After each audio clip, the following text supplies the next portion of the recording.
بسم اللہ الرحمن الرحیم۔ بڑی خبر یہ ہے کہ تحریک لبیک پاکستان نے ایک ہی دن میں 3 بڑے جلسے کیے ہیں۔ تینوں جلسے علیحدہ علیحدہ جگہ کے اوپر ایک ہی دن اور ایک ہی وقت تحریک لبیک پاکستان کی جانب سے کیے گئے۔ تحریک لبیک پاکستان نے ایک جلسہ جہلم کی سرزمین اور فواد چودھری کے حلقے میں کیا۔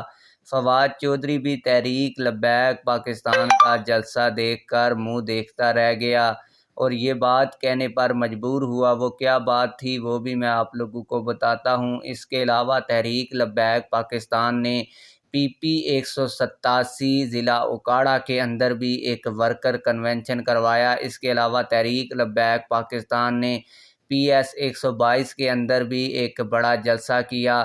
ان تمام جلسوں کے مناظر بھی آپ لوگوں کو دکھاتے ہیں، لیکن ویڈیو دکھانے سے پہلے آپ لوگوں سے ایک چھوٹی سی ریکویسٹ ہے۔ اگر آپ نے ابھی تک ہمارے اس چینل کو سبسکرائب نہیں کیا ہوا تو چینل کو لازمی سے سبسکرائب کر لیں تاکہ آنے والی نئی ویڈیوز آپ لوگوں کو بر وقت ملتی رہیں۔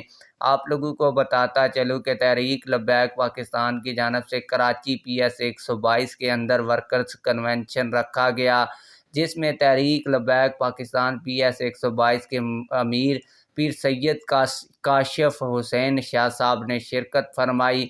اس کے علاوہ آپ لوگوں کو بتاتا چلوں کہ تحریک لبیک پاکستان کی جانب سے پی 187 ضلع اوکاڑہ کے اندر جلسہ رکھا گیا، جس میں تحریک لبیک پاکستان بہاولپور ڈویژن کے امیر پیر سید احمد شاہ بخاری صاحب نے خطاب کیا۔ اس کے علاوہ حافظ انس حسین رضوی صاحب نے خطاب کیا۔ سب سے بڑا جلسہ تحریک لبیک پاکستان نے فواد چودھری کے حلقے میں کیا جہلم کے اندر، جس میں تحریک لبیک پاکستان ضلع جہلم کے امیر علامہ عاصم اشفاق رضوی صاحب اور تحریک لبیک پاکستان کے امیر حافظ سعد رضوی صاحب نے خطاب کیا، جس کے مناظر بھی آپ لوگ ویڈیو میں دیکھ سکتے ہیں۔ آپ لوگوں کو بتاتا چلوں کہ فواد چودھری پہلے ہی یہ بات کہہ چکا ہے کہ اس کے اپنے جو ووٹ ہیں وہ 100 بھی نہیں بنتا اور وہ ممبر لوکل کونسلر کا الیکشن بھی خود نہیں جیت سکتا اگر اسے پی ٹی آئی کا ٹکٹ نہ ملے، اور اب پی ٹی آئی کی جانب سے بھی اسے غدار ڈکلیئر کر دیا ہے۔